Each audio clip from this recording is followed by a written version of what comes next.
Next I want to talk about is my common Armidillium. Okay, so I have some common Armidillium from Las Vegas, and I have some from California. I'm about to show you guys some of the care and a lot of the difference. I will say I do like the Armidilliums because they seem, like the Armidillium vulgaris, they seem a little more resistant to humidity change and less humidity. Here we go. Let's see. They like to burrow in all these little spaces. I gotta turn on the flash so you can see them all. They like to burrow in all these little spaces. They like the shells. They like to hide underneath them. So these are my Las Vegas scabers. Armidilliums. Okay, so all of my Vulgare, if not most, they all have either just black or they have small yellow designs on them. That one's actually highly marked for some I've seen out here, or they're just a little brown.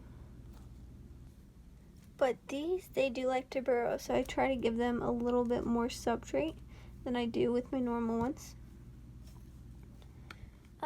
This is also the Vulgare Premium Isopod and Millipede substrate. I really suggest it because it's just easier to work with.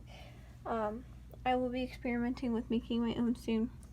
I feed them potatoes, try to avoid rot. Carrots too. Mine seem to like the carrots, although my scabers just don't like carrots.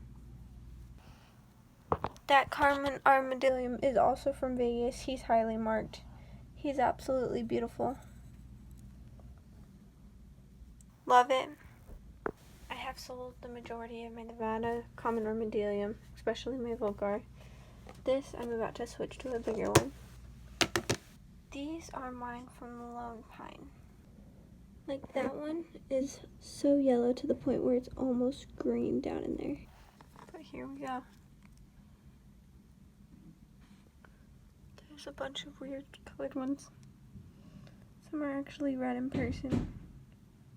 That little earwig's gonna go in my earwig culture in just a minute. A lot of them are actually reddish in color. But there's a whole bunch going on. Actually beautiful. A few of those are actually quite gravid. Like there's another neon one. They like to cling onto things a lot too. Some really pretty ones in here. Especially those reds.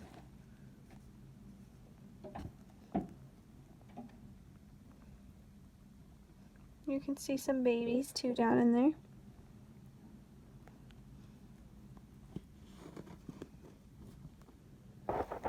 The different color variety is just so awesome.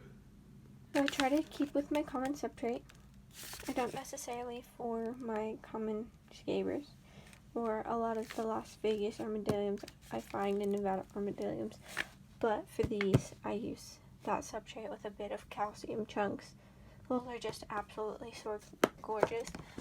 I preheat the bark while it's damp in an oven a little bit because I get this from my own yard.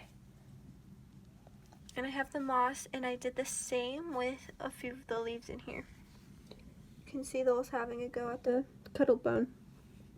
Cuddle bone is very important. Always want to make sure you replace it and put in foods that do not attract mites. Although these, compared to the scabers, have the highest humidity difference.